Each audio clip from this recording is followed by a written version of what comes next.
Gujarati motivational story છાયાનો માર્ગ। એક ગામમાં રઘુ નામનો ગરીબ મહેનતી યુવાન રહેતો। તેને જીવનમાં મોટી સફળતા મેળવવા ઉત્કંઠા કરી, પણ દરરોજ કોઈક અવરોધો એની દિશા બદલાવી દેતા।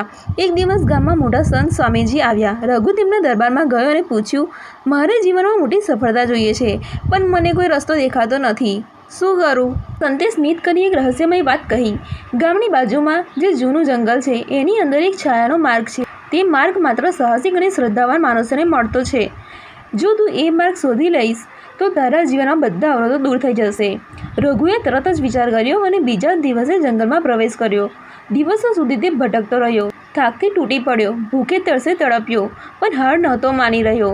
એક સાંજ આખું જંગલ અંધારું થઈ ગયું હતું। ત્યારે એક હલકી રોશની દેખાઈ। જ્યારે તે નજીક ગયો ત્યાં એક બરફ જેવી સફેદ છાયાવાળો રસ્તો દેખાયો। એ માર્ગ ખૂબ સુંદર પણ ભયજનક લાગતો હતો।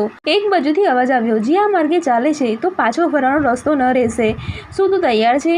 રઘુએ આંખો બંધ કરી મનમાં દ્રઢ સંકલ્પ કર્યો અને પગ મૂક્યો। જેમ જેમ આગળ વધતો ગયો, માર્ગે ઘણી કઠિનાઈઓ આવી, ભૂતિયા અવાજો, ઝેરી ઝાડીઓ, ખીણો, પણ તેને દરેક અવરોધોનું શાંત ચિત્તે બહાદુરીથી સામનો કર્યો। અંતે જ્યારે તેનો માર્ગ પૂરો થયો અને ત્યારે એને જોયું કે એક વિશાળ પથ્થરની ગુફા આવી છે, જ્યાં સોનાના અવિરત પ્રવાહ સાથે એક શિલા પર લખેલું હતું, સાચો છાયો એ છે કે તું પોતે તારા ડર અને શંકાને જીતીને આગળ વધે છે, સાચી સફળતા તારા મનમાં છે।